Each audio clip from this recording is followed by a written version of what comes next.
Friends, welcome to our new YouTube channel Saral classes. मैं हूं doctor शौदब Hasnain और हम लोग आपके साथ डिस्कस कर रहे थे अब तक भारतीय संविधान का इतिहास, जिसमें हमने अनुच्छेद 1935 तक डिस्कशन कर लिया था। तो इसके बाद अब हम बात करने वाले हैं उसके आगे की। तो उसमें सबसे पहले आता है क्रिप्स मिशन। ये पूरा टॉपिक बहुत इंपॉर्टेंट है और इसमें जो है आपसे सीक्वेंसिंग भी पूछी जाती है। पहले कौन सी योजना आई थी, क्रिप्स मिशन, वेवल योजना और बाकी सारी चीज़ों के बारे में इसमें सवाल सीक्वेंसिंग में लगाने के लिए भी आता है। तो इसलिए थोड़ा सा फोकस करके देखिएगा। तो क्रिप्स मिशन 1942, इसमें जो ब्रिटिश प्रधानमंत्री थे वो थे विंस्टन चर्चिल। और यहाँ पर जो बात की गई थी, इसमें युद्धोपरांत नए संविधान की रचना के लिए निर्वाचित संविधान सभा का गठन किए जाने का प्रस्ताव किया गया था। अब मोस्ट इम्पॉर्टेंट थिंग क्या है, इसमें कई बार कन्फ्यूज़न होता है। जो क्रिप्स मिशन है उसमें सिर्फ और सिर्फ प्रस्ताव किया गया था। इसमें जो हमारी संविधान सभा थी उसका निर्माण इसके तहत नहीं किया गया था। इसको ध्यान रखिएगा और आगे जो आएगा उसमें क्लियर हो जाएगा आपको कब निर्माण किया गया था। तो संविधान सभा के गठन किए जाने का प्रस्ताव किया गया था, ना कि निर्माण किया गया था। तो ये ध्यान रखिएगा। Cripps mission 1942। भारत को उपनिवेश का दर्जा दिए जाने की बात कही थी। तो इसको पहले ही कह दिया था गांधी जी ने भी कि इसको ये बाद की तिथि का चेक है, और नेहरू जी ने उसमें एक और बात ऐड कर दी थी कि जिसका बैंक नष्ट होने वाला है। तो गांधी जी ने इसे बाद की तिथि का चेक या पोस्ट डेटेड चेक कर कर कहकर इसकी आलोचना की थी, और नेहरू जी ने ये कह दिया था कि जिसका बैंक नष्ट होने वाला है। तो ये था क्रिप्स मिशन के बारे में। उसके बाद नेक्स्ट योजना आती है वेवल योजना। अब यहाँ से उथल पुथल शुरू हो चुकी थी और लगातार प्रयास हो रहे थे कि किस तरीके से चीज़ों को हैंडल किया जाए। तो यहीं पर वेवल योजना, जो 4 जून 1945 को केंद्र में नई कार्यकारिणी परिषद का गठन, परिषद में वायसराय तथा सैन्य प्रमुख के अतिरिक्त सभी सदस्य भारतीय होंगे और प्रतिरक्षा विभाग वायसराय के अधीन होगा। इसके साथ साथ सबसे इम्पोर्टेंट बात जो इसमें की गई थी, इसमें कहा गया था जो वायसराय है बेवजह वीटो पावर का इस्तेमाल नहीं करेगा। तो यहाँ पर केंद्र में नई कार्यकारिणी परिषद का गठन, परिषद में वायसराय तथा सैन्य प्रमुख के अलावा जितने भी सदस्य होंगे सारे के सारे भारतीय होंगे। प्रतिरक्षा विभाग वायसराय के अधीन ही रहेगा।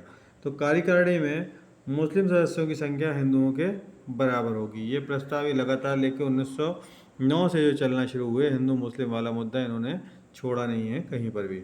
तो कार्यकारिणी परिषद एक अंतरिम राष्ट्रीय सरकार के समान होगी और गवर्नर जनरल बिना कारण वीटो पावर का प्रयोग नहीं करेगा। देखिए पॉइंट इंपॉर्टेंट है कि यहाँ पर कह दिया गया कि गवर्नर जनरल बिना कारण वीटो पावर का इस्तेमाल नहीं करेगा। इसके साथ ही साथ द्वितीय विश्व युद्ध के उपरांत भारतीय स्वयं अपना संविधान बनाएंगे। मुद्दा सबसे इम्पोर्टेंट ये था कि किसी तरीके से भारतीयों को द्वितीय विश्व युद्ध के लिए अपनी तरफ से शामिल करा लेना, लेकिन इसके लिए भारतीय किसी हाल तैयार नहीं थे। इसी क्रम में यहाँ पर कांग्रेस ने इस्तीफा भी दे दिया था सरकार से। तो द्वितीय विश्व युद्ध के उपरांत भारतीय स्वयं अपना संविधान बनाएंगे और भारत छोड़ो आंदोलन के दौरान निरुद्ध सभी नेताओं को रिहा किया जाएगा। और शिमला में एक सर्वदलीय सम्मेलन 25 जून से 14 जुलाई 1945 के मध्य शिमला में सम्मेलन बेनतीजा रहा, जिसका कोई रिजल्ट नहीं निकला। उसमें लगातार सब अपनी अपनी बातों पर अड़े रहे और कुछ खास नतीजा उसमें नहीं आया और फाइनली उसको समाप्त घोषित करना पड़ा था। इसके बाद ये मोस्ट इम्पॉर्टेंट पॉइंट्स आते हैं। अब यहाँ से जो आपका कैबिनेट मिशन है 1946, 14 मार्च 1946 को प्रधानमंत्री एटली ने हाउस ऑफ कॉमन्स में ये घोषणा की कि भारतीयों को स्वतंत्र होने का अधिकार है, और इसके लिए उन्होंने कैबिनेट मंत्रियों का एक 3 सदस्यीय मिशन, जिसके सदस्य थे Stafford Cripps, lord Patrick Lawrence और एवी अलेक्जेंडर, इसे कैबिनेट मिशन कहा गया। इसको इन्होंने भारत भेजा था और ये जो 14 मार्च 1946 को प्रधानमंत्री ने घोषणा की थी, ये मिशन 24 मार्च 1946 को दिल्ली पहुंच गया और दिल्ली पहुंचा। और इसी की योजना के अनुसार यहाँ पर जो संविधान सभा की बात हो रही थी उसके निर्माण के प्रक्रिया इसी के अंतर्गत हुई थी। तो ये ध्यान रखिएगा, 42 में सिर्फ प्रस्ताव हुआ था क्रिप्स मिशन में, और कैबिनेट मिशन के तहत संविधान सभा का निर्माण हुआ था। संविधान सभा का गठन प्रांतीय विधानसभा सदस्यों द्वारा अप्रत्यक्ष निर्वाचन प्रणाली द्वारा किया जाएगा, ये बात की गई और इसी के तहत फाइनली ये निर्माण हुआ संविधान सभा का। और यही गिनती रखी थी 10 लाख की जनसंख्या पर एक प्रतिनिधि संविधान सभा के लिए चुना जाएगा। और जो मान्यता प्राप्त समुदाय थे उनको 3 ग्रुप्स में इन्होंने बांटा था, सामान्य, मुस्लिम और सिख। प्रांतों के लिए अलग संविधान के निर्माण का प्रावधान यहाँ पर किया गया था।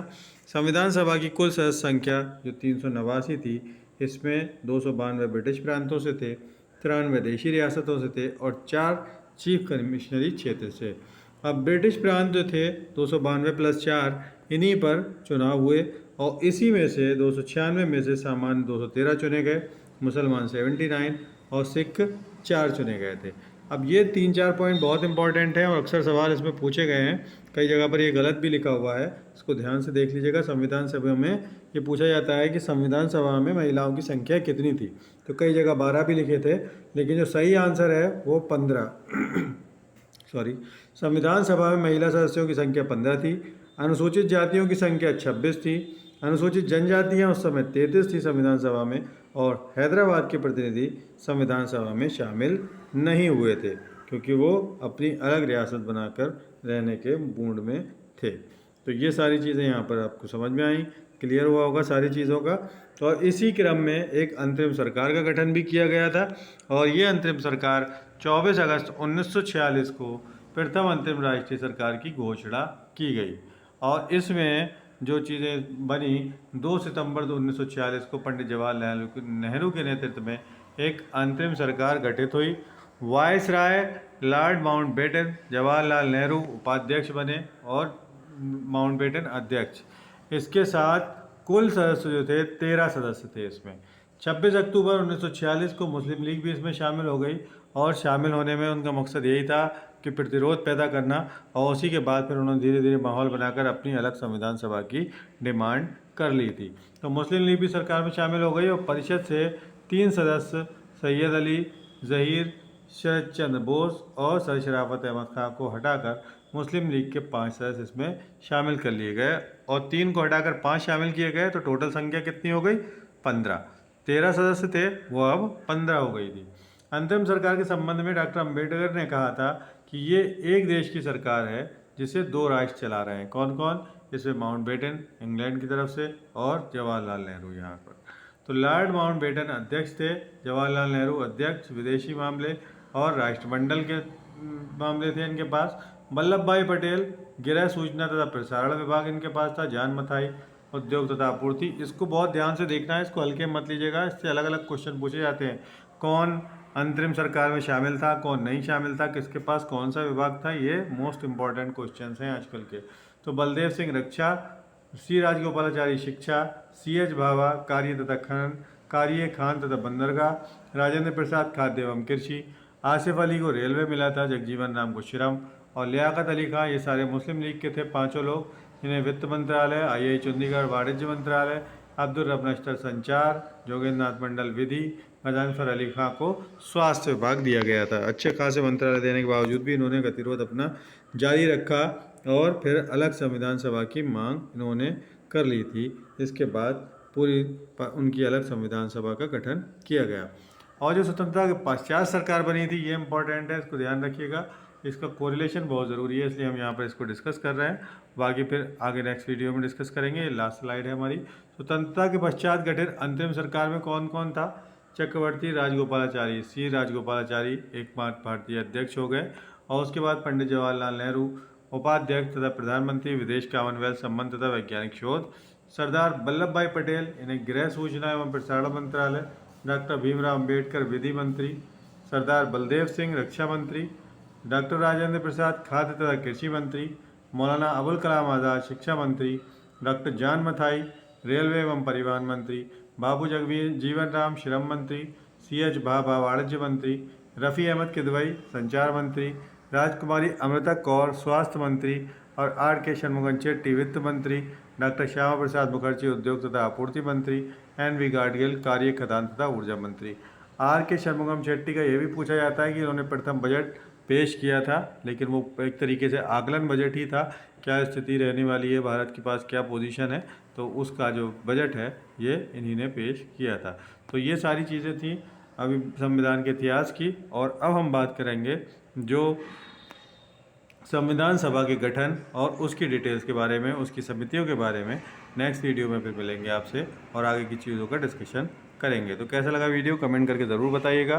कोई भी दिक्कत कोई कन्फ्यूज़न हो तो कमेंट करके क्वेश्चन पूछते रहिए।